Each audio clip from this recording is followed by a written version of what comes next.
Okay, welcome back to another stock market open. Ladies and gentlemen, today we have a first on the market open. We have a first. It happened today. We have a first. I'm waiting for some people to get in here. This one is oh my gosh, Amit is so tired. He's waking up super, super late. And we're doing the stock market open after the stock market is open. That's what's going to happen today.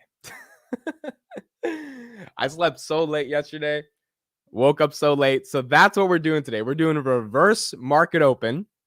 We're doing the Amit is freaking tired, but he's still opening up the market after it's open. So here we're going to go. It's going to be a reverse. All right.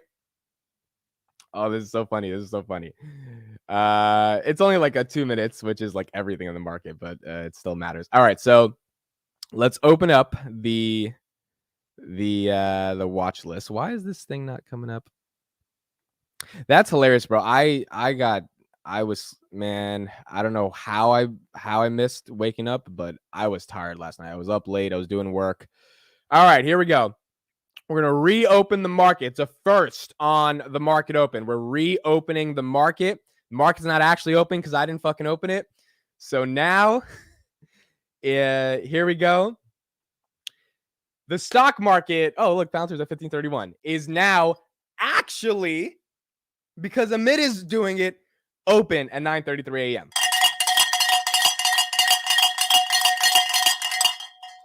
Wake your ass up. The stock market is now open. Palantir, $15.34. Robinhood, $9.85. All right, so Robinhood fell down 3.05%. Snowflake, 184. Nvidia, 414. Oh, Nvidia fell a little bit. I would expect Palantir to be down a little bit more given Nvidia fell, but Nvidia's up just a little bit, but down from the highs of yesterday. Google at 120. McDonald's, 291. Unity Software, $44. Roblox, 39.70. Space. This one was up yesterday. It's down 5.7%. Makes sense that that's down. Enovics is actually up a little bit. Enovics, 17.35. Teladoc, 25. Shopify, 64.22. Zoom at 68. Roku, 64. Apple. Wow, look at that. 2.98 trillion. I think 2.99 trillion.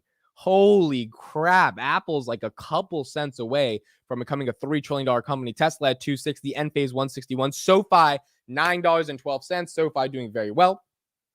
SoFi was it just touching the $9 range yesterday. So now SoFi at 9.12. Amazon 128. Look at the S&P 436. It was stuck at 433 yesterday. So the S&P is going up. NASDAQ 13,609. Stuck at it was at 13,500 yesterday. The top is 13,864. So the NASDAQ coming up. Open Door at $4.29. Open Door back in the $4 range. So or coming up from the $2 range. It was at $3 yesterday. Open Door is up. Kava, this restaurant group, is up at 1%. Celsius is up 0.82% in the 150s. Meta's at 286. C3 AI is at 35. What is going on today? Palantir's at 1541. You got some stocks that are up really nicely, some stocks that are down in a weird way. And Apple, I think we're going to see it hit 3 trillion this morning. I think we're going to see that happen. Wow. Enphase stuck at 160 as well. No escaping the cowbell. That is correct. Pretty sure Wall Street waited on you. Yeah, guys, bro. I was tired last night. I stayed up. I was doing a ton of stuff. Like I woke up at 8:20 and I was like, all right, cool. I have a couple minutes, to get ready. And then next thing I know, it's 9:28. And I'm like, oh, did you drink any water after you crawled out of bed? No, I crawled out of bed and I started the market open. Usually I wake up like at least 20 minutes before. Today I was just so tired. It was like, it's just not happening. Amid Palantir and London police are partnering with Palantir as the Ukrainian tennis star. Yeah. I saw this article last night about Palantir. I'm going to pull this up in a second. Let's do a little bit more of these charts, and then I'm going to get into some of the Palantir news, and then some more of the macro. So we got Robinhood at 994, down 2%. Anything interesting? So the interesting thing on Finance Junkies last night, we talked about a lot of meme stocks being up. So like Nikola is up right now. Wow, Nikola's up another 9% today. You had AMC that is up. It's down negative 4%, but it was up yesterday. And you had GameStop that was up a little bit, but now it's down. There's a movie that's coming out called Dumb Money. We watched the trailer last night on Finance Junkies, and the point of that movie is basically highlighting everything that happened in 2021. the theory is that when that movie goes live, there's going to be a lot of people that just buy some of these stocks and recreate everything that the movie created. And that's not too far off to kind of say that would happen. So if that's the case, then that's going to be pretty crazy for a lot of different stocks. It's definitely going to be good for Robinhood. My thesis is that if they make Robinhood a good part of that movie of like, oh, the way they were able to do this was because of Robinhood, then I think people are going to download Robinhood, and going into Q3, we're going to get some more retail momentum, and this shit's going to spike. I was up yesterday, 1,700 on my options on Robinhood, and I was tweeting about it. I tweeted a picture of me being up 1,200, but at the height of it, I think when Robinhood was 1040, it was up 1,700 on some of these options that I had. And I was just like, oh my goodness, bro. Like this is one that I don't know if I got the bottom, but I got in pretty low last Friday, and like it was doing well. And so I'm not day trading it. Obviously, I wanted to let it ride until 2025. If it does well, then it's going to be a successful trade over the next year and a half, which I guess is holding decently long. So we're going to see where that goes from there. Okay. Charts aren't too crazy. So here's what I'm going to do. Okay. We've got a lot to discuss. This is going to be a long market open. We got some shit to discuss. So thank you, 223 people, from being here. You were here in the first ever reverse market open where I had to open it at 9:33 because it wasn't actually open, because, the market can't open unless it actually opens. So I have not peed. Okay. So I'm going to put on a CNBC clip. I'm going to go pee. It's going to take 30 seconds. I'm going to be very quick. That's what she said. And then I'm gonna be back, and we're gonna properly get through all the news that we have to get through, because there's a lot of news. I was so tired last night, man. I was up late. I had a meeting at 12:30. Like, I was fucking tired, and I guess I woke up late. So let me pick a macro clip that I want to see real quick. Oh, here we go. Investors should be primed for a pullback in second half of 2023, and it's a girl that's kind of cute in the thumbnails. Let's see what this cute lady has to say about why we should be bearish while I go pee really quickly, and then we'll go back. That's what she said. Yes, that's what she said. A part of history we were. That is correct. A part of history. Don't you think Robinhood will drop since they released that Robinhood F the game? Yeah, but people are going to download it anyway. I don't think, And then once they get in and they see the confetti and that Silicon Valley, product addicts you. Look at this. You see how my alarm's going off right now? This thing needed to go off like at 9:20, not at 9:30. I think people will be, addicted to the app when it happens, and they're going to use it. All right, so let's take a look at this. I'll be right back. Federal Reserve Chair Jerome Powell says a strong majority of Fed policymakers expect 2 or more interest rate hikes before the year is over. He made those comments this morning at a conference in Madrid. Joining us now to talk about the market impact of the Fed's actions, Mira Pandit, the global market strategist at JP Morgan Asset Management. Good morning, Mira. Great to have you here. Thank you for having me. So you say the markets are in between. So is that sweet spot or purgatory? It feels a little bit like purgatory right now for investors, because we are after the inflation spikes and the majority of the Fed hikes, but we are probably before a more pronounced economic slowdown and a more pronounced profits slowdown. So it leaves investors in a little bit of no man's land. Should I stay or should I go? And I think the reality is, if we look at the majority of the market, it's relatively stable outside of course, the surging 7 stocks. And I think that is a good thing, because it means valuations are near their long-term averages. So we're not seeing too much, overpricing in that segment of the market, which is the majority of the market. I'd also say, look, investors should be a little bit primed for a pullback in the second half of the year and expect some volatility. But I don't think we're going to need to retest those October lows from last year. When we think about the next catalyst going forward, it's really going to be earnings. We've been talking all about the Fed and the July rate hike, but I think the earnings season is going to give us some tangible outlook on what the consumer is going to do and which companies can do well. If we do have a pullback because there's more recession fears or recession glimmers start to appear, is the market stronger because most of the gains are focused in 7 stocks, or is the market more vulnerable? I think the market's stronger because, again, the rest of the S&P 500 outside of these small number of stocks are reasonably valued and have been pretty resilient overall to the repricing within the Fed and what the Fed's expectations are over the years. So I think this could be somewhat of a durable market when we think about the rest of the players. Maybe they experience, again, a bit of whiplash from some of the gyrations in the economy and profits. But overall, I think that this is a good thing for the markets that we haven't seen everything run really far. Notice how she's wearing red while she's doing this because she expects a pullback. All right, did she see anything interesting from the headline? I think she's like, rate hikes means the market's going to tank. Look, here's the thing. Now I'm back. I'm all peed out. I'm ready to open the market. Bladder is secure. Now it's time to do what we got to do. We got a lot of news to cover. I think that a lot of the Fed is speaking a lot of BS, quite frankly. I'm going to pull up Trueflation right now. Inflation's coming down. It's just that simple. It's coming down. And if inflation's coming down, there is no way you can justify an economy that's going to have 2 rate hikes. I think at the worst, headline inflation is going to get down to like 3.7, 3.8, and most likely 3.2, and it'll fall about 1.3%, which means if that happens, I don't think July we have a hike. I think we have a pause, unless core PCE is so unbelievably sticky. Like, it has to be so sticky that Jerome Powell like genuinely feels that he's back in 3rd grade playing with stickers or something. Like, he has to really feel there's no way we can get rid of this unless we rate hike again. And then if that's the case, I think we have 1 hike. The market will bake it in. The market will be like, all right, whatever, do your little 1 hike, have your little stubborn dance. But we know you're not going to do a 2nd hike because you don't want to seem wrong on this. And a 2nd hike would be just like out of pure stubbornness versus economic data. It's coming down. Food and beverages, pretty much coming down. It's gone up a little bit, but then it's overall coming down. Transport, coming down. Housing, coming down. Household and daily items, coming down. Alcohol and tobacco, that's coming up a little bit, but it's down. Communications up a little bit. Clothing is down. Education is down. Recreation and culture is down. There's just more stuff that's down than there is up. And if that's going to continue to happen, then I don't think that's going to be the case. It's hard for me to believe that happens. Amit sits to pee. No, I don't. That was only for a couple years when I was questioning stuff. No, I'm just kidding. Let's debate if Amit stands or sits to pee. No, I hate you guys. You know, actually pee. I have one hand where I'm tweeting and one hand where I'm peeing. I swear on my life. I was doing that just now. I do not go to pee if I don't have my phone with me. Like, that's I'm bored when I'm peeing, bro. That's like 30 seconds of productivity. I could get a tweet out or something. So I absolutely need to be able to do that. We have a decision on potential student loans. Let's do that. Let's do a poll on that. Let me put that in the chat.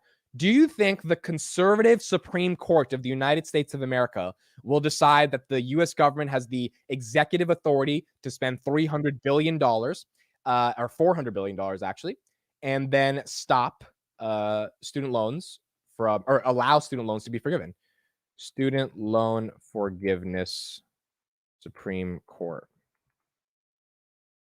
Yes or no? All right, here we go. Let's see what you say. I think Alito and Neil Gorsuch, and maybe the lady, I forgot the girl's name. I think her name is Amy or something. I forgot her name. Will come to the positive side on technicalities, because there are some technicalities that prove that there's a problem with how the case was delivered. But I think if I had to bet on it, Thomas, that guy's not voting yes. You got a lot of others of the Supreme Court justices that are just like, probably in their heart of hearts, they don't think it's reasonable to accept that we can just print the money and it's not fair. So if there might be 1 or 2 conservatives that come the other way, but it's probably not going to be the thing that happens. So if that's not the case, then it won't be there. Apple is at 189.36. And again, if it does happen, it doesn't affect SoFi, because let's say you get rid of 10,000 and 20,000 per borrower. And it's like a 6-3 or a 5-4 decision going in the progressive way. I have $10,250 of student loan debt, so theoretically, like, I should kind of want that, right? But I also recognize that I don't think it's practical. And if this was a different Supreme, if this was Obama's Supreme Court, it would happen no matter what. Like, there wouldn't even be a question. If it does happen somehow, SoFi is still addressing the hundreds of thousands of dollars that a lot of their high quality clients have taken out that aren't going to be eligible for this. Remember, you have to make under, I think, 125K to get this fee, this forgiveness. A lot of SoFi's clients are doctors, lawyers, right? People that are doing decently well, that are refinancing their student loans with a private student loan company and are not having federal loans, which is what most people have if they're, not doing that well in terms of income. So for SoFi, I mean, it'll reduce their total addressable market by a little bit, but not by a lot. But I think the market will interpret it as bad because the market's stupid. And then as a result of that, the market will tank it. But that'll be a great opportunity. If the market tanks SoFi on the student loan decision because it goes the liberal way, that'll be a great opportunity because it actually doesn't affect much of SoFi's business in the first place. Have to make under 125K in 2020. Yeah. All right. What do you guys say on the poll? No. Yeah, you guys think no. 67 votes, 68 votes. Yeah, I don't think it's gonna happen. And look, if it does happen and I don't have to pay $10,000, that's fine. But I don't think it's possible. Amy Coney Barrett, yes. I just don't think it's going to happen here. They're determining if individuals have the right to sue in the first place. Ah, yes, AJ, thank you for that. So that's the technicality. It's not about, can we do the loan forgiveness? It's can the people who are suing are the people that feel it's unfair. And so that's where you get into the conservatives, right? Because a lot of conservatives are individual accountability and freedoms and responsibilities is the epicenter, the epitome, the basis for how you think of an American democracy. And so if you've got 6 more conservative Supreme Court justices that are like, yeah, why the fuck should this random plumber be paying for your student loans because you decided to major in whatever, that's where you get the sort of ideological clash. But then there are some technicalities in how they brought the case up, which is what I was reading about, which might get a Gorsuch or an Alito who have voted on technicalities in the past to go the other direction. And if that's the case, we might see a decision to forgive. Hood dip was gobbled up. Really? Let's check that out. Oh, yeah. Not bad. Look at that. Hood went to 972. Holy crap. I didn't even realize that. I mean, I know I saw it when I reported it on it because like when we were doing the market up, but I didn't realize that was a dip. Yesterday was at 1040. 1018 to 972 is a hell of a dip. Went right back up to 1007. Not bad. I'm not selling my options because I got them when it was like $9.10. Like 2 days ago, or no, like a week ago on Thursday, when I saw it dip like 7% in a day, that's when I bought the options because that's not like this is stupid. Like it's time to load up a little bit. SoFi at 919. SoFi doing really well. All right, let's get into the Palantir news. There was some news yesterday that broke. By the way, guys, okay. So I think I told you guys this, but you guys might not have known. Yesterday, I was interviewed by the first mainstream journalist, like for a big media company that I've ever been interviewed by ever. Like, this is the first time a real legit, I don't know if you want to say legit, but you know what I mean, journalist for a financial media company reached out to me and did an interview. They're doing a piece on the fandom around Palantir. And so I told you this guys a while ago when I was looking through their article history. A lot of their article history is like quite honestly more liberal, right? A little bit more to the left. So I thought they were coming in with the assumption that Palantir is the super evil company and they just want to quote from me. But actually, this journalist was really chill. They're doing a piece because they don't care about Palantir, the company being like, because they're not a financial reporter. They're like how would you say, like pop culture meets tech reporter? Kind of, that's what they do. And it's going to be published on a pretty decently sized website. And it's going to make some numbers. This piece is going to do some numbers. It's going to get picked up. Like it's going to go around the internet. They're doing a piece on why Palantir has such a fandom. And so it was a really good interview yesterday. She was just trying to understand, like, why does this company have media around it? Why does this company have YouTubers? Why does this company have people on Twitter? Why are there Discords? Why are there Reddits? Why are there so many people making videos on it constantly? Like, what's going on? And so I was breaking down to her, like, we see it as an opportunity of a lifetime. We really understand the company. It takes so many years to like analyze and get the company, because if you don't, you're not going to understand the stock. And so like I broke it down to her why we are why we're excited about it. They think we're the next GameStop. Well, that was part of the discussion. She was like, I understand. Well, she was confused. She's like, I understand why people like GameStop, because it's like there's some personal affiliation. She's like, I have zero clue why people are obsessed with like a defense contractor. And so that's why I had to break down so many things that like have happened over the past 2 years that have created this community. And I think the piece is ultimately around micro communities and how they are started on the internet and how they have, community leaders and people that are excited for this journey, all that stuff. So I don't think it's a hit piece. I thought it was a hit piece, but I don't think it's a hit piece. I think it's actually going to be one of those pieces where she just highlights why people are excited for Palantir. Now, the perception, she says, is that people think it's an evil spy company, and her article is not to change that or affirm that. It's not an ideological article. It's more so about questioning and trying to get as much information as possible for why people like a company that could be perceived as that. And then in the interview, I told her, like, that's not what it is. And if you think that's what it is, it's just like a lack of research you've done. I also said that's kind of the thing we love. Adam, I just saw your text, bro. I started the live stream super late. Yeah, I'm sending you the link right now. A part of the reason I think the fandom exists around Palantir is because we have to fight back the narrative, just like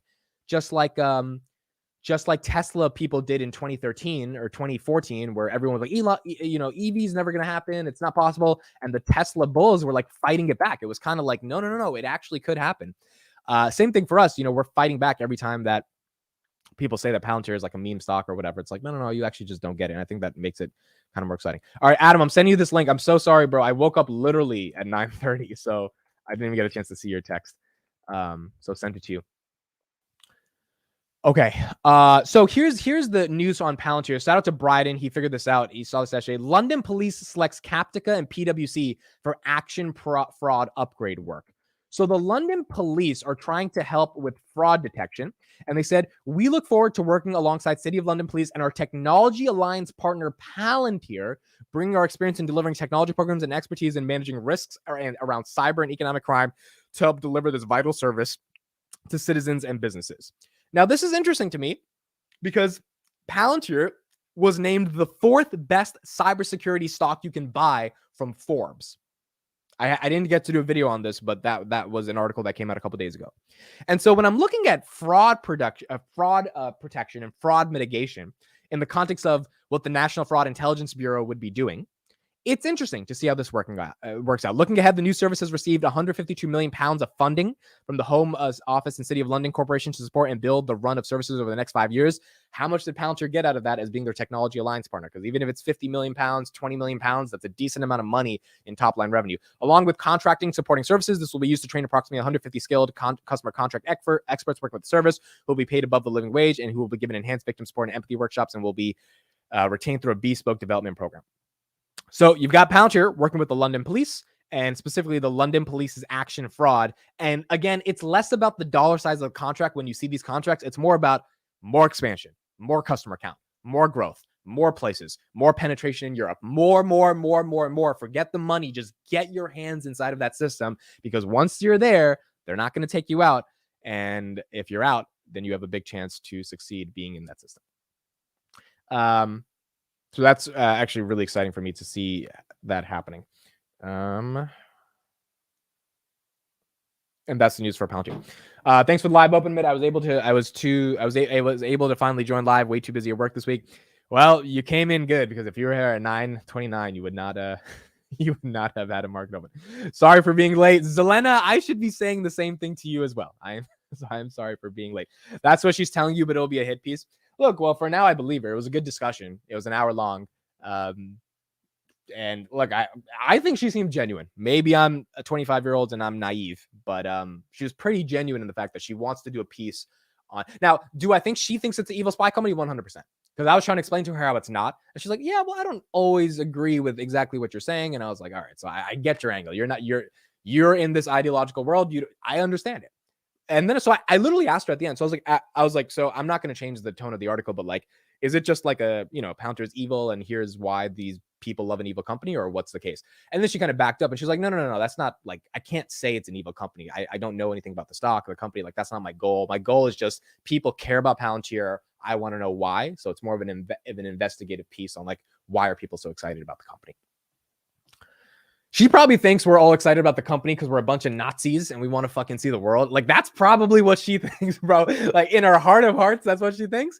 But she can't say that shit because it's fucking stupid. And like, that article will get destroyed if she does. So she has to talk to me and have a deeper discussion. I want to get into Enovics, but I'm just going to wait for your pod on Sunday for reassurance. Yes, do not buy Enovics. I know we've been talking about it on Finance Junkies just for the hell of it. First of all, it's up like 40% this week. So don't buy that shit just because of that. Second of all, you have to build your conviction. Third of all, it's only a $2 billion company. So let's say it runs up to 25 and it's a $3 billion. Like, don't worry about the stock price here. Look at the market cap. I know the stock price sometimes looks annoying. You're like, oh, I'm paying $17 a share, $30 a share, $40. Even at $40, it's maybe a $5 billion company. It's going to be cheap. So the market cap is really what you have to look at here. And in the context of Enovics, we have a really big episode on Sunday coming, probably like 2-3 hours, breaking down the stock.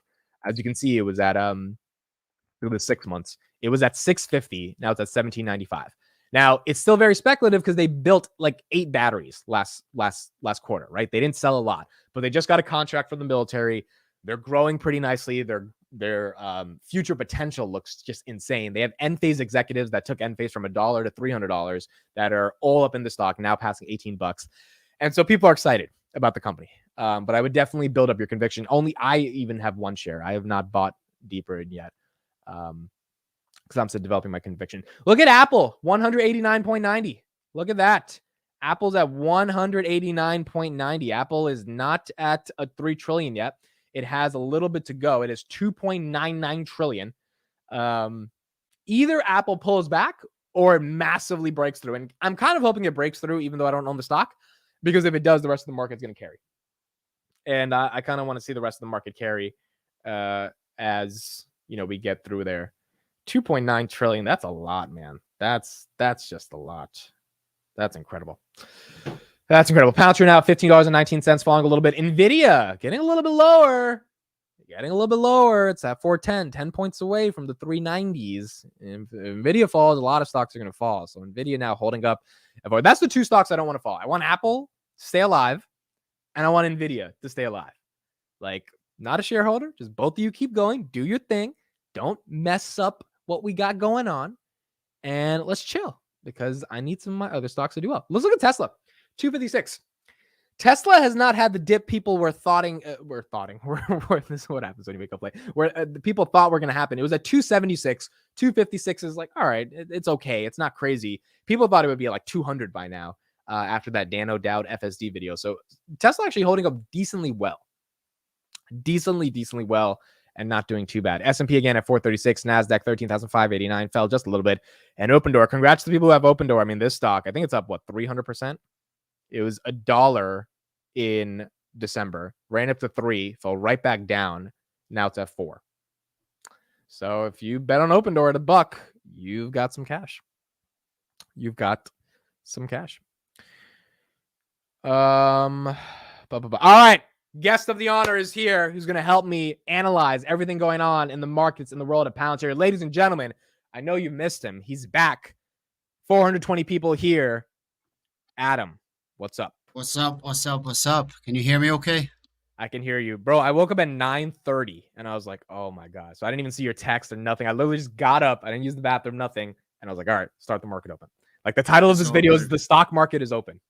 How you doing, man? Rough I'm doing good, bro. Days? Yeah, I stayed up late. I had some meetings late at night and I was just tired, bro. I just woke up like, damn, I'm tired. Usually I wake up decently early, but today I was just tired, Nice, man. Nice. Yeah, I saw you doing the show. I'm like, all right, let me get on the show. Doing a little bit of a construction in my office. I have like a brand new AC system that I'm installing. And you can't hear anything because of AI. It's the best thing in the world. AI, it's perfect. And I have the AI working on my headphones as well. Everything's canceled. This is the best. It's perfect. I'm putting Adam's Twitter in the chat so you guys can check him out there. All right, Adam. So let's get your updates on everything that's going on. I guess we'll let's think about it in the context of Palantir. We got to run up to $15. We got a bunch of different contracts. We have that new JP Morgan.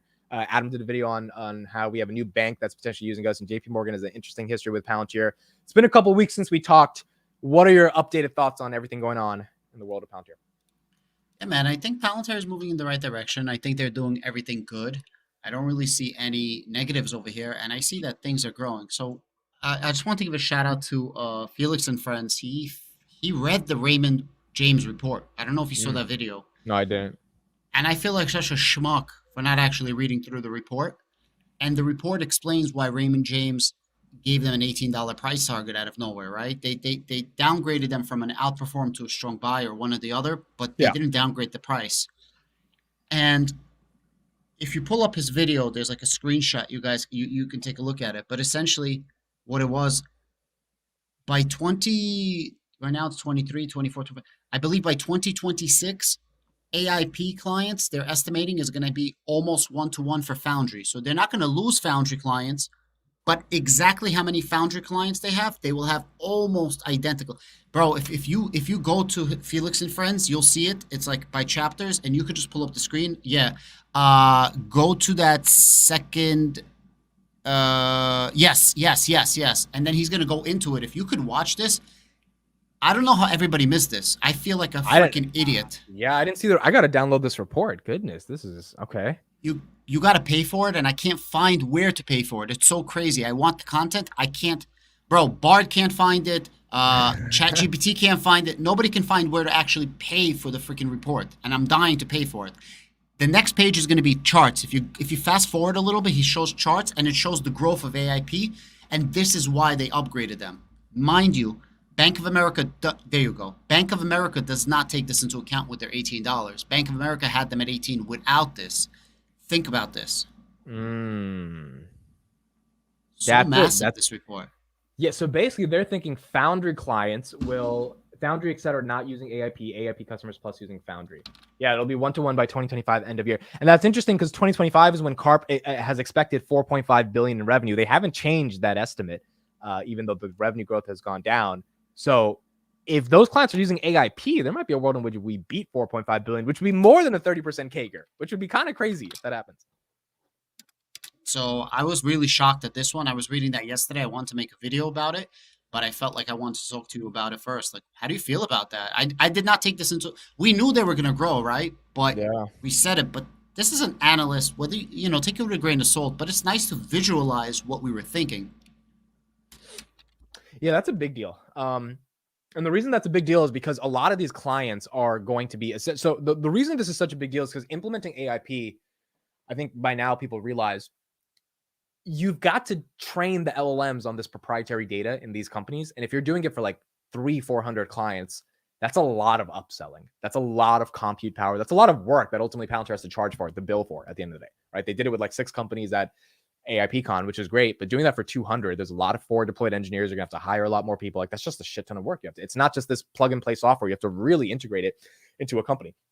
So that'll be a lot of work that they have to do, but the revenue upside should accelerate. And the key thing here is if in 2023 and 2024, before we get to 2025, a lot of those clients see results from AIP, from using those LLMs, and then Palantir has to report on those results, that's the marketing in and of itself. And so the question becomes, if Cisco's like, hey, it's another Tyson Foods, we saved 200 million type of thing, and they're doing it across different industries. Like, this is exciting. And then the healthcare stuff is exciting. That CNBC article we talked about a couple weeks ago, I'm just like, all right, so Palantir should be in every hospital in the United States of America, every hospital in the world. That's their TAM. Every hospital in the world should be using LLMs and AIP to be able to do what Palantir's. Like, there's a lot of opportunity there, and there's a lot of progress to grow for a lot of the Foundry clients.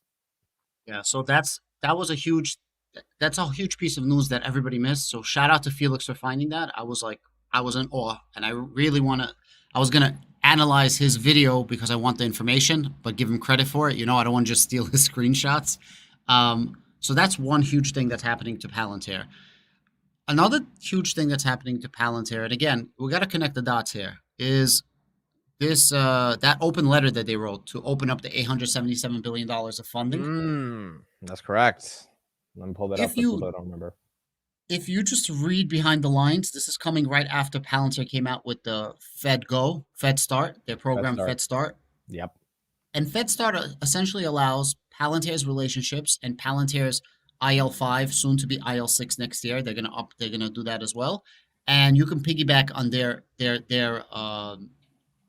clearances, and they're gonna essentially be like auditors for you. And now they write this open letter to open up this $866 billion budget, not just Palantir, but it's kind of like front run by Palantir. Palantir is like the leader, and everybody else is following in this letter. And you could tell by the picture that they're using because they're showcasing SkyKit, right? Really nice. So essentially, they're saying, look, we might be winning this thing with Russia and Ukraine, especially. There's going to be a huge new push between hardware and software. That's my opinion. And I think this is where it's coming from, that now that you had this cool, maybe Russia's being a little weak, maybe Ukraine has that much more ability to win now. Whether you believe it or not, they have at least so much more now after what happened. And Palantir is now pushing the narrative of, listen, we need to actually open up funding to the software companies. And this is a huge push, not just for Palantir, but also for Palantir's new product of FedRAMP. Am I the only one speaking? Did Amit jump out? Guys, let me know if I'm the only one speaking. Oh yeah, I'm the only one. All right, cool. So guys, welcome to the Adam Bergman Show. I appreciate you guys. All right. Anyway, so I'm really excited with that as well. And there's a bunch of other things, of course, that's happening with Palantir right now. Anybody got any questions, or shall I just keep speaking? 1 second. So let me just pull up the Palantir trading view then. What did I have a question over here? Screen froze. They knew the funding would be open. Yeah, so Palantir Hotline, shout out to you. So it's not that they're losing business, is that they're making an on-ramp. So look, Palantir is really, really good at being, hey, welcome to the show, Amit. Good to see you. So today we have a very special guest. My man Amit, you guys have been all waiting for him to come on the show for quite a while. We finally got him as a co-host today. You can hear me, right? Welcome. Yeah, we can hear you, Bro, We can literally, hear my, you. my thing's just frozen. Like, I don't know what's going on with the laptop. It's just frozen. It's like, I have to open up a new browser, but it's still, I haven't exited out. It's still frozen. Yeah, keep going. It's all good. No, I'm just saying, like somebody asked, isn't this going to take away business from Palantir? And I don't think so. So Palantir, look, you guys ever went to Subways? You guys ever went to McDonald's? Of course, everybody did. Did you ever notice that their new item menus is always the same type of food that they have? They just recombobulate it in different ways, right? Instead of doing right? It's the same thing. They just change how they'll put some fries or some mozzarella sticks in your burger, but they already had fries and mozzarella sticks on the menu. Yeah. That's kind of what Palantir is doing, and that's how you're maximizing your profit. So AIP always was in the back pocket of Palantir always had AIP without actually having AIP, but they always had the capabilities. That's why they came out with a full working model in less than 4 weeks, an actual viable product that more than viable, because people are actually showing you how they're using it. Same thing with this Fed Go now. They're able to maximize their profits and increase their revenue in any way, shape, or form. And this is one way that they're able to do that. Also, they're building as much relationships as possible. The whole point of this game is build as many relationships as possible. And if you help somebody get a contract with the government, guess what? You're going to make a partnership like they have with Anduril in the future. That's my opinion. I could be completely wrong, but that's the way I see it. So what are your thoughts on NVIDIA and Snowflake partnering to bring AIP to commercial clients? You think that's a head fake or that's real, legit? I'll tell you the truth. Snowflake is a good company. Databricks is a good company. Datadog, all of them are good companies, right? But there's a difference between good and great. And good companies, God bless you, Gesundheit. Thank you. And all good companies need to become great. And how do you become great? You got to jump on the bandwagon of what's happening right now. What's happening right now? AI. What specifically in AI is the strength right now? And not NVIDIA's chips, large language models. ChatGPT is what it is right now. ChatGPT is what it's going to be in the next year, unless something else comes out. So now you want a ChatGPT for your business. Large language models, the AIP. So now Databricks has something. The CEO went on, did a really, really good interview and talking about how they're making essentially, I'm going to keep calling it ChatGPT for your business. Well, now Snowflake wants to make ChatGPT for your business. Just like you said, they acquired some AI company recently. Forgot the name, you mentioned it. Eva. Yeah. Yeah. And they just wanted. So now I don't see as an issue, but it's kind of a compliment. The only other company that I know of that can do digital twins is NVIDIA. Yeah. So it's going to be interesting to see what Snowflake's going to do with that. Are they going to try to do the digital twins like we do, like Palantir does? But remember, Palantir has been doing this for a decade. They probably had this in large language models already for 3, 4, 5 years. You're not just going to catch up. It's the same thing that's happening with Bard right now. Bard is not superior. It is subpar to ChatGPT. It hallucinates. It's really shit compared to ChatGPT. So that's what I see. So it's imitations, right? And that's good. That means this war is real. That the market is growing. So we just need to keep our market share. It's going to keep expanding this market. And that estimate from PwC that it might be a $15 trillion market by 2030. Oh, they said 15 trillion? I heard 4 trillion. That was the top that I heard. No. So PwC is higher than ARC. ARC was, I believe, 14 and change trillion. And Wow. PwC actually gave 15 point, I think they did 15.3 and ARC was 14.7 or 14. One is 14, one's 15. But PwC was 15.3 or 15.7, one of them. In 2033? 2030. 2030, wow. They're saying that it's insane. And Statistica, which is probably the one that you probably saw, which was 1.6 trillion when we started covering it a month ago, changed it sometime. And now they have it at like 1.8 or 1.9. So even they upped their numbers. So it's very interesting to see what's going to happen with this. Yeah, I also think that to build something like AIP and truly transform a business, you have to consult with the client. You have to actually work with them. You have to send engineers. If Snowflake's thinking like, oh, we can just send you this, flash drive and you plug it in and then boom, you've got your generative AI capabilities.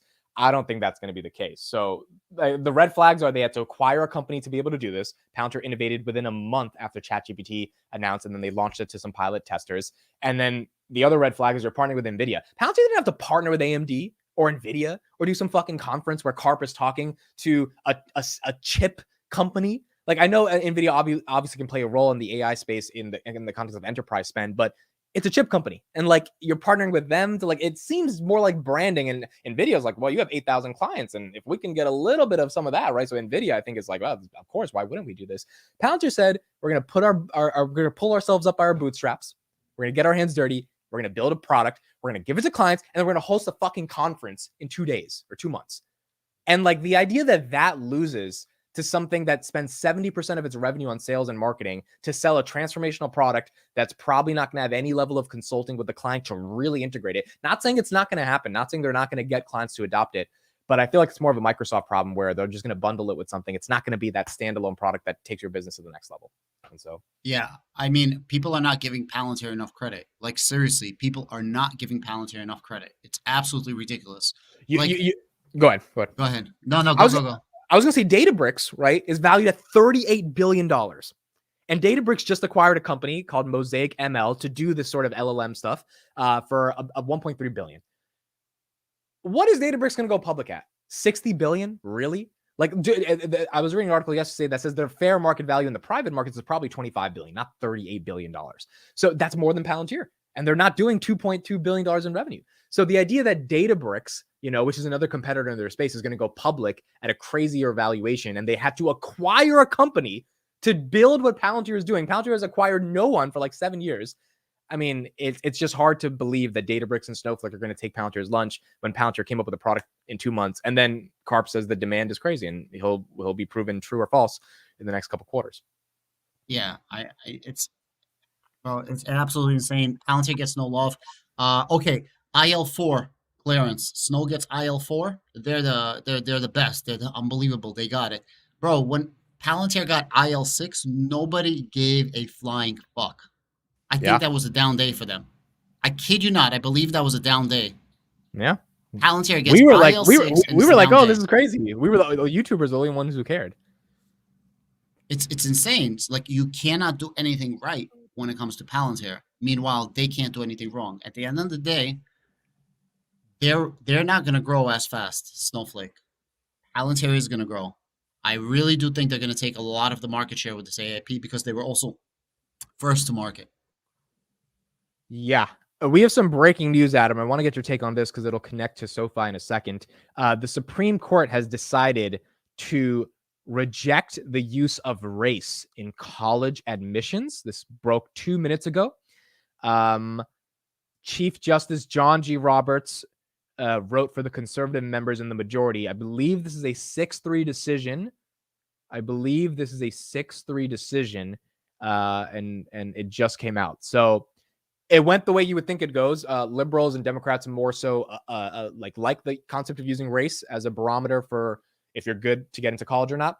And conservatives care more about meritocracy, your individual values, not your race, not your gender, etc. Having said that, if a conservative decision just happened on college admissions that we thought would happen, do you think on student loans that should be announced in a couple of days that it's going to get forgiven by the Supreme Court or not? I sure hope so. Listen, I'm gonna talk very, very frank. You cut me off when you think that this is too much for your channel. Go ahead, you got it. It's your show. This whole admissions by race, I would say it's 95% complete and utter bullshit, where you start rewarding people not based on their merit, and you're essentially reaffirming to people two things. To people that are getting in just because of race, you're reaffirming, well, you're not good enough, you cannot compete, so we have to give you a handout. Like, think about that. Just think about that. Literally, they're saying, you're not good enough, you cannot compete. There's nothing you can do in your situation that you can possibly compete on an even playing field. So we're going to give you a handout. Bro, I would spit in their fucking face. No way, don't give me no handout, because I will work my ass off just like I've been working my ass off my entire life. 1. And 2, you're spitting on the face of these immigrant people that came here working their ass off. And yes, it happens to be Asian people do remarkably well. It happens to be. So you're not going to reward them for that because they're Asian all of a sudden? My niece, okay, she has a 4.0 GPA. She has she gets a 3.87 and she's tight. Like she's like, no, she wants to get it like to a 4. Like that's who she is. Her whole existence is working hard, getting ahead, and she kills it. AP everything, bro. She's by far smarter than me. And she happens to be white, Jewish, and she's like, Uncle Adam, I don't know if I'm going to get into the universities that I'm applying to because the acceptance rate for my race or whatever you want to call it, my demographics, I can't get in. But she's like, how is that fair?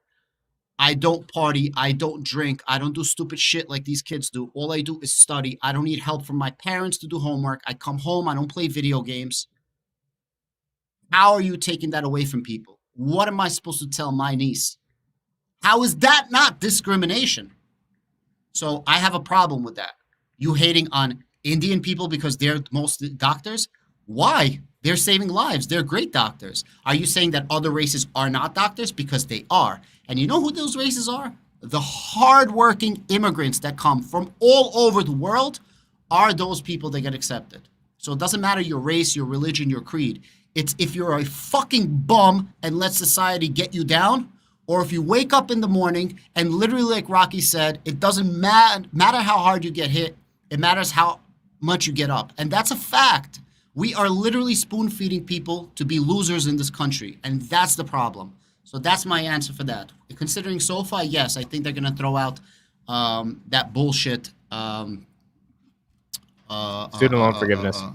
Yeah, and I apologize to you in advance. I know. No, it's good. It's good. I mean, look, I know you want that. Yeah, I mean, just like, I just want you to be your authentic self, and like, I hope the community is well enough to. If people disagree with you in the chat, they can still respect it. If they agree with you, then that's great. I think the whole college admissions process. You know, my personal story with this is, I had a 4.2 GPA in high school. I was number 4 in my class. I was on the national USA debate team. I was one of 9 kids in the whole country representing the United States of America. Obviously, because you're Indian. You woke up one day and you're Indian, and you know that you did automatically. Somebody gave you a 4.2. They said, "Nah, fuck it. You don't even need a 4.0. We're gonna give you a 4.2, and because you have nice hair, we'll make you a debate champion." Like you see, it's go ahead. I'm sorry. It's just so sick, man. No, yeah, I'm sorry. I worked pretty hard in high school, and I personally thought I had a decent chance of getting into the Ivy Leagues. I was like, bro, like, I know I'm not a brain surgeon at 16 years old, but like, I think like I should be considered like somewhat. I got rejected from all of them except Harvard. Harvard waitlisted me. And I was just like, that's still a big deal for them to wait. They're kind of thinking of putting you in. And then I got rejected a month later. And this was the craziest thing. I and another girl who did debate in another school. This is a white girl who lives in, I'm not going to say the name of the town in New York, but it's a very rich town in New York. Like, it's not a private school, but it's a really rich town in New York. I came from a lower to middle class area in New Jersey. Both of us get waitlisted. Now, both of us are on the debate team. Both of us have good grades. So I'm like, okay, so now it's me versus this white girl. And I'm like, I was on the National USA debate team. I was representing the fucking country in international competition. This girl ain't do shit, unfortunately, right? I'm sorry, Sarah, but you didn't really, your high school life was not that interesting. You know, you were just like another, like you're just another white girl who's in New York who drinks Starbucks and shit. I'm like, why, like, and then we both get the answer. Sarah gets accepted, I get rejected, and so I call her up because I was like, I wasn't friends with her, but I knew her. I was just like, yo, like, why do you think you got in? And she was like, yo, to be honest, Amit, we have a college admissions consultant at my school that they hired that like talks to the colleges that has kids on the wait list. And like, they just pulled some strings, to be honest. And like, they kind of got me off the wait list. I was like, what the fuck? I was like, what? There's people that do this shit. Are you kidding me? Like this. And then I get into learn about legacy admissions, and all these fucking colleges are reserving 25% of the admissions for people that graduated if they have like Rockefeller as the last name, like Malia Obama. You think she got into Harvard because her name's not Malia Obama? Like, no, it doesn't. Like, so that's when I realized all of this shit is bullshit. All of this college applications is nonsense. And now they want to decide that, hey, you're black, but you're African. If you notice, a lot of the people that get into these colleges, a lot of them are actually African American, meaning like they came from Africa, like they have those Nigerian names, Adegoke, these types of names that are getting into it. Not like John Smith, that's a descendant from a slave that probably should get, a little bit more benefit of the doubt because their family deal with slavery, but because to Harvard they're like, oh well, they're both black, so that person, but this is the right type of black for us, right? Because they came from Africa, so we believe in like it's so much bullshit in terms of how they determine this stuff. And so now you want to be like, Asians, you guys work hard, but you're not African enough for us, you're not hardworking enough for us, you're not black enough for us. It's all bullshit. It makes absolutely no sense at the end of the day. Yeah, and I just want to read Ray's comment. I agree with that, but also I feel non-white people getting discriminated against for 20 years. Oh, I thought he said white people are getting discriminated against. So I was going to say right now in America, the worst possible thing you can be, the worst possible thing is a straight, white, hardworking male. Yeah. Most discrimination today.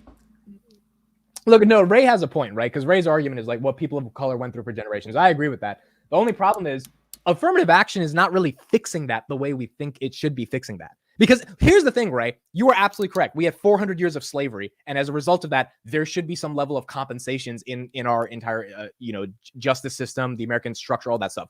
Why aren't 80% of admissions to black people? Why aren't 90% of admissions to descendants from slaves? Why is it like 3%? And then out of that 3%, 10% are actually, kids from Africa that didn't deal with the implications of slavery in the United States, that didn't have to do with all the injustices that necessarily happened in the same way. And then like 40-50% is the same white kids that have the last name that is what the colleges look for because they want donors. That's the problem, right? Like it hasn't actually solved the problem. And so if affirmative action hasn't really solved the problem, and then the byproduct of it is all this fucking discrimination against regular kids that are just trying to do good in school. Like, all right, I don't know. It's I want to say another thing. Giving an equal playing field is good. Giving blanket handouts and reaffirming by the Democrats. I don't care if you guys say this. If you guys know your history about the Democratic Party, this is where it came from. To keep people down by explaining to them, you cannot do this. You do not have the mental fortitude. You do not have the capabilities of doing something on par with somebody else. So we're just going to give you a handout. This is a problem, a fundamental problem. This is not just a fundamental problem of America. This is a fundamental problem of everything humankind. You cannot give handouts. You need to teach people that if they work hard, they will get benefits. Yes, sometimes things are harder. Sometimes things are easier. I came from the gutter. I understand all of that. I get it. Maybe I wasn't as bad as other people, but I remember what it was. I remember hard times. If somebody told me I am not good enough to do something, I would say that's bullshit because I have 2 hands and 2 feet, which is more than most people have. Learn and move forward in life. But handouts is not it. That's all I wanted to say. Yeah, and this comment I think is also really good as well. The whole point of affirmative action is to offset stuff like that so that people from worse socioeconomic environments have a chance at admission. The problem is that's not what it does. That's the issue, right? And if it actually did do that, maybe it would have some merit. But if you look at what affirmative action does, like a lot of the minorities that they pick, I know this, to get into those schools are rich as fuck. They come from great colleges. They're not coming from the worst neighborhoods in America. They're coming from really nice places in Albany, New York, but they're a minority. So de facto they get in because they're black or they're Indian or Asian, whatever. But they're rich. This whole idea that admissions should even look to... I think the whole admissions process is screwy. I think affirmative action could be done in a good way if you actually rewrite a lot of this stuff. I think legacy admission sucks. Bro. So I think the whole thing has to be rewritten. But what I'm trying to say is, in the worst hoods ever in America, there are still after-school programs. Yeah. There is still internet where you can do your own research. There is still, yes, things suck in a lot of places, but you can still learn. You can still read books. There's a public library. It is harder, but there is always an ability for you to get it done. Now, if somebody has a 4.0 GPA and somebody has a 3.5 GPA, I don't know. Are you trying to say that the person who has a 3.5 in, let's say, a worse district, wouldn't it be easier for you to get a higher GPA because, you know, the standards are lower in that Yeah. area? So I look, I just don't know what to tell my niece, who's a great student, who works so hard, not private school, not rich, who wakes up and busts her ass every single day. What am I supposed to tell her when she has a problem? And she's by far the perfect candidate. Extracurricular activities, everything you can possibly think of. Working so hard. What am I supposed to tell her when she's like, I don't know if I'm going to get into this university? You know, well, like, it breaks my heart. It breaks my heart. Yeah. Look, It's crazy. It's a hard thing to solve, man, because I think there's arguments on both sides. It's just the way admissions is done in and of itself, to me, is like, just, it doesn't make sense in so many different ways. And so as a result of that, like, the affirmative action stuff is weird. The legacy admission stuff is weird. And the point is, the Supreme Court shut that shit down. So if the Supreme Court shut that shit down, I think the Supreme Court is probably going to shut down the student loan stuff. And then we're going to see what happens, right? We will see what happens. SoFi now at $9.08. S&P at 436, ARK at 44. We got Nvidia at 408. Nvidia's falling down pretty aggressively today. Tesla at 255. Palantir at 1530. Opendoor, Adam, you ever touch this stock? Opendoor? I bet against it for a little bit. I made a little bit of money, but I'm just staying away from real estate stocks. I just buy real estate in general. There's just so much better opportunities right now in tech, fintech, Palantir, a bunch of other companies, in my opinion. And, you know, go ahead. Go ahead. Finish up. I was going to ask you one more question. I was going to say, when the rates are going to go down eventually to in a year or something, 2 years, there's going to be a ton of inventory that's going to hit the markets. And that's why I'm a little wary about actually holding stocks for real estate. You are a crypto expert. People don't know that about you, but you know crypto. Can you explain this little rally we have on Bitcoin? 31,000, 30,000 right now. Any thoughts on this? Yeah, sure, 100%. So first of all, channel members, I put out a video when Bitcoin was around 27 that I made buys and gave some stock picks. If you guys want to become a channel member, $3 a month. If you guys buy me a cup of coffee, I give you guys my plays. Okay, in any case, huge news. Number one, BlackRock, who's the largest asset manager in the world, applied for a Bitcoin spot ETF. In that Bitcoin spot ETF, they changed the language a little bit. And the language essentially means that they're going to be super transparent and the SEC can be up their ass with the transparency. That's basically what it means. BlackRock has essentially a 100% record of getting approved. They have a 575 approvals, one denial, and that one denial ended up being approval like the next time they applied. So let's just say it's nearly 100% or as close as possible. BlackRock doesn't apply for something unless they know it's going to be approved. Now, the assumption is that we are going to get a spot Bitcoin ETF, especially because there is also a Wall Street-backed exchange that just opened up. And it's backed by, if I'm not mistaken, Charles Schwab, Citadel, and a couple of other huge institutions. And that was one of the problems with SEC. They said that there's no foundation for this. You need like a whole ecosystem to nurture Bitcoin for this ETF. Also, Cathie Wood just changed the language in her ETF because she has one before BlackRock to match the language of BlackRock. So she's trying to even get her approved before BlackRock. And in theory, what we're trying to say is, and that's what Coinbase is going up because they're the partners of custodians for BlackRock. So they're going to hold the actual Bitcoin for BlackRock. So in theory, if BlackRock gets this ETF approved, they have like 10, 15, $20 trillion under asset management. They can lift the Bitcoin market like crazy. They can buy up like 5% of total supply of Bitcoin. But after them, there's going to be another ETF and another ETF and another ETF. We're talking possibly a good 10% of all Bitcoin is going to be bought up for these ETFs and held in these ETFs, which is going to skyrocket the price of Bitcoin because it's not a one-to-one, right? 10% bought of total supply is not 10% up. That's going to moon it up. That's in theory. Also, people are calling for Gary Gensler's head. Politicians. So that Coinbase dip when that shit went to 30 on the SEC investigation, that was just a head fake. You think that was bullshit? So, in my personal opinion, it's bullshit because the argument from Coinbase is, listen, you're saying that we're trading unregistered securities and that you want us to come and register with you. We're saying that we tried a dozen times to come to your office and you never give us clear and coherent regulation. Like you're saying you want us to do X, but you're not giving us ability to do X. Plus, they're saying when we did our SEC filing, when we went public, this was all in our charter. You read it. You guys approved it. We said we were going to do exactly what we're doing. Mm-hmm. There was an ex SEC chair. I forgot the guy's name, and he basically says, "Look, I was listening to it yesterday.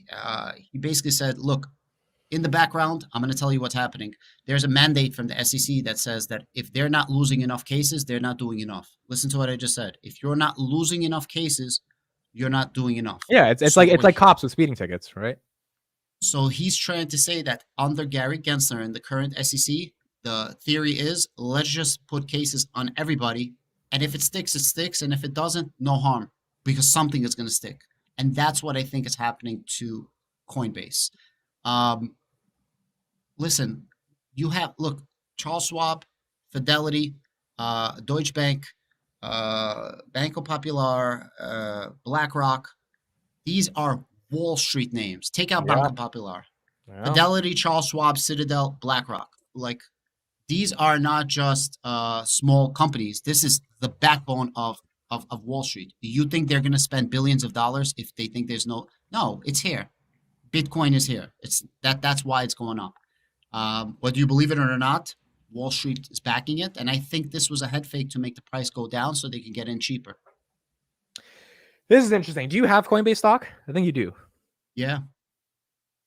This is interesting, man, because when I saw it go to 46, I was thinking of buying, but I was like, what if the SEC investigation is true? I don't think America is going to get rid of crypto. They might get rid of some altcoins, but I don't know if they're going to get rid of crypto. Because then Japan, the Middle East, there's going to be a lot more competitive countries in regards to crypto. And if decentralized finance ever does take off, which there's a good shot it does, and America's left with no major companies helping us pioneer that revolution, it's not going to be the best.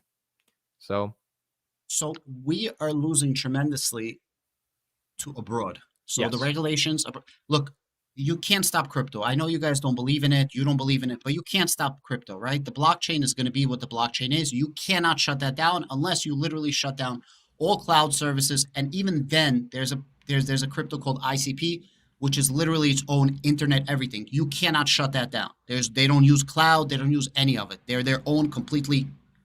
Like, that's the whole point. You can't shut it down. So it's not going anywhere. Europe is embracing it. Other countries are embracing it. America is just losing in this. And that's the problem. And many jobs are going abroad. Innovation is going abroad. If it's not dead, embrace it. Yeah. No, it makes sense. Makes sense to me. And like if BlackRock is actually involved in these ETFs, the institutional buying we're going to see on Bitcoin, it could be pretty tremendous in a bull market. It could be kind of insane. And that sucker could drive right back to 60 grand like it's no tomorrow. And then retail comes in and then it's a thing, What's 1% of 10 trillion? 100 billion? I don't know. 100 billion. Okay. I believe so. If BlackRock has 10 trillion under management right now and they put in 1%, that's 100 billion. The total market cap of Bitcoin right now is approximately 550 billion. So imagine they dump just 1% of their assets, just them, into Bitcoin, and they buy up 20% of the total market value. What would that cause for the price to spike up? Like, literally, I would think it would triple up overnight if they bought 20%, which they wouldn't just with one block. But think about that. That shit would skyrocket. And that's just them. What about ARK Invest that's going to put in probably 10 billion into there? What about all the other ETFs that are coming in? It's a huge market, bro. Like, Coinbase is a really, really good play to have in your back pocket. And that's also one of the theses for Hood, right? Once this is going to happen, a lot of crypto trading is going to happen in Hood, and Hood is going to go up. Also Venmo for PayPal, right? That's one of the kind of theses. Okay. We got one more piece of news. Adam, did you see the PR we got from Palantir this morning? About the tennis player? Yeah. I'm going to share my screen. Any thoughts on, I mean, this is kind of not that crazy, but We have partnered with a Ukrainian tennis star, Elina Svitvolina. It's a sponsorship. Basically, we're sponsoring her. That's the thing. So she's going to wear a Palantir logo on the. She's going to wear the evil spy logo of a company protecting Ukraine in her tennis matches. Any thoughts on this? I mean, I think it's great. It's awesome. It can't be a bad thing. It just shows more solidarity for Ukraine. And look, Palantir is supporting Ukraine, but they're also buying public opinion. Okay? They're buying public opinion. There is going to be a reconstruction in Ukraine. I just wanted to say a couple of things. BlackRock is the third largest holder of Palantir shares at 4.8%. Right after BlackRock is on top of BlackRock. What's that? Vanguard? Vanguard owns 7.8%, and Peter Thiel is in the middle of those two. Wherever there's BlackRock, there's going to be Vanguard.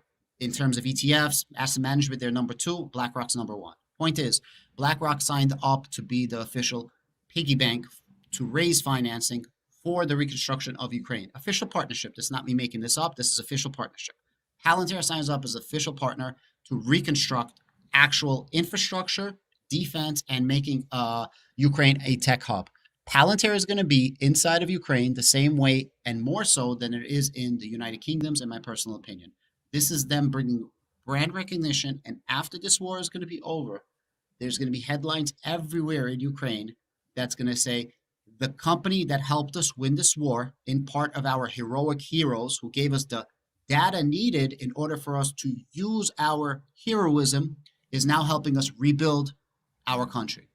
This is going to be the narrative in Ukraine, and this is how Palantir is going to move ahead and bring in more revenue. So this is fantastic. They're buying public opinion or buying marketing, whatever you want to call it, and I would not be surprised if there's going to be more of this. Look at this quote. Palantir has been a friend to Ukraine since the Russian aggression began. I'm thankful for the work they're doing in helping my government continue its fight to peacefully exist within our own borders. Palantir is helping that cause, and my decision to partner with them advances. That means that means the people in Ukraine are gaining some emotional attachments to this company if they associate it with the existence of their own sovereignty. I mean, that's a big deal, just in terms of how the Ukrainians feel. What is the biggest issue right now with Palantir in the UK? With Palantir getting contracts and moving forward in the UK right now, United Kingdoms. What's the main thing? Public perception does not think this company is evil. Perfect. Or ethical. You can't hear me clap because the AI takes that out. I love it. I love it. The funniest thing. So yes, public perception. Now, imagine you have an economy of scale comparable to UK, because remember, there's going to be a lot of rebuilding, so it's accelerated, right, the economy. But the public perception for Palantir is not it's a spy company, it's Peter Thiel, it's Donald Trump, it's Republican Party. But the perception is this is the country that helped us win the war, that gave us our independence from the big, bad, evil Russians. And this company is now helping us not only rebuild, but giving us defense for the future and pushing us forward in the future to make us a technological hub for Europe. What will be the public perception? Spend, spend, spend, spend. Ukraine is going to be as big of, if not bigger than, UK for Palantir in the future, which is the second biggest market. And Ukraine has a lot of money to spend because they got to rebuild the whole country, unfortunately, right? And BlackRock is going to make sure that they get that money. Yeah, can you explain that? What is BlackRock doing in Ukraine? What are they trying to set up? So if you pull up BlackRock Ukraine. Yeah, I'll pull up. We'll read it. Oh, here we go. This is in coordination with JP Morgan, by the way. BlackRock's got their hands in everything, huh? They're like, where can I make money? Here we go. How do I make some fucking money? I'm really good at connecting dots. No, you are. You're one of the best on you. You're better than me at doing this stuff. You can see shit that people don't see as easily. Okay, so BlackRock and JP Morgan helped to set up Ukraine Reconstruction Bank. Fund aims to attract billions of dollars in private investment to assist in rebuilding projects in the war-torn country. What does that mean, private investments? I don't know. What does it mean, Adam? Private investments means that it's going to be investments not from the government. So it's going to mean that it's private. So let's say Amit's a billionaire and he wants to invest in the infrastructure of Ukraine, and he wants basically to invest in like a REIT, real estate investment trust, right? Something like that. But for this, that's how I'm understanding it. They're going to get private investors. The private investors are going to put up their money. This is to rebuild Ukraine. The private investors will get funds back, and that's the way it's going to work. Interestingly enough, BlackRock, by coincidence, owns 4.8% of Palantir.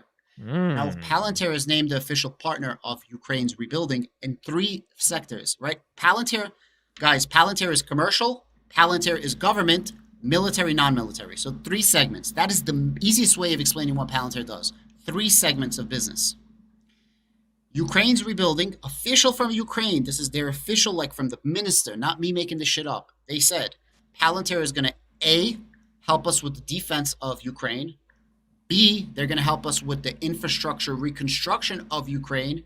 And C, they will help us build a better future to become a technological hub of Europe. 3 things. It's funny that Palantir is named partner and is going to do exactly the 3 things that they're doing right now. Commercial, government, government military. Defense is government military. Reconstruction of Ukraine and infrastructure is government non-military. And making them a technological hub of Europe is going to be the commercial side. Now there's going to be nothing that's holding them. So all these big corporations that are going to be rebuilt, so on and so forth, are going to be friendly to Palantir. Obviously, they're not going to take the huge everything share, but they're in prime position to benefit on everything because they're going to want to make them as efficient as possible. It's huge, Amit. It's huge. Now, this can be coincidences, but, where there's smoke, there's fire. Seems too coincidental to me. A lot of you asked for Adam's YouTube. I just put it in the chat. He's also streaming this live on his channel, so you can check it out. But Adam's YouTube is in the chat. Yeah, look, I agree. I mean, it is very coincidental that BlackRock is saying, hey, we're going to set up an investment fund to rebuild Ukraine. And BlackRock's doing it under the guise of like, hey, we need to help this war-torn country. But they see it as an investment opportunity. Like if buildings were blown up and you need more commercial real estate in Ukraine because you need to open up factories and malls and shopping centers that all got taken away. That's hundreds of billions of dollars of assets that are going to start being built in the country.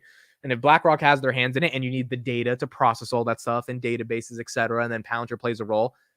And then BlackRock, owns every company, but they own a decent amount of Palantir and Palantir is getting some of these contracts. It's not a bad idea for just yeah. So Johnny, I just want to add, yes, BlackRock partners. I don't know about their Snowflake partnership. I'm going to take it at value. So they partnered with many companies. However, Snowflake is not named the official partner. I mean, this was like a huge article, right? Like a huge thing. Yeah. Palantir named official partner for the reconstruction of Ukraine. This was a publication of Palantir and the publication of the digital transformation minister and I believe the like highway minister, the construction minister of like this is high ranking officials. These are like the top 10 people in Ukraine right now. I think the digital transformation is like number 2 right after Zelensky right now. Like these are huge people. And I believe it's because not only Palantir is there to help them, I also believe it's because Palantir said, listen, we're going to give you technology. We're going to give you stuff that is going to help you win and win. But when that happens, no more freebies. We got to be part of the reconstruction. This is what I think happened. That's why, Karp was there the next day, right? Like he was the first and only CEO, if I'm not mistaken, who actually stepped foot in Ukraine, shaking hands while everybody else is on the screen. Slutman was not in Ukraine. Let's just put it like that, right? Slutman was not in Ukraine. So, yeah, that's why I think a lot of money is going to be going to Palantir. Could be completely wrong, but, Yeah, this was there you go. Release. There you go. You can read it if you want.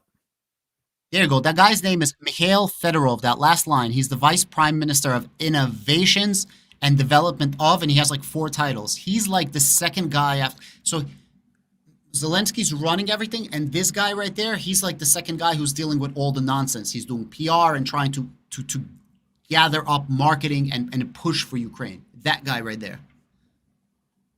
Big deal, bro. It's a big deal. Mm-hmm. All right.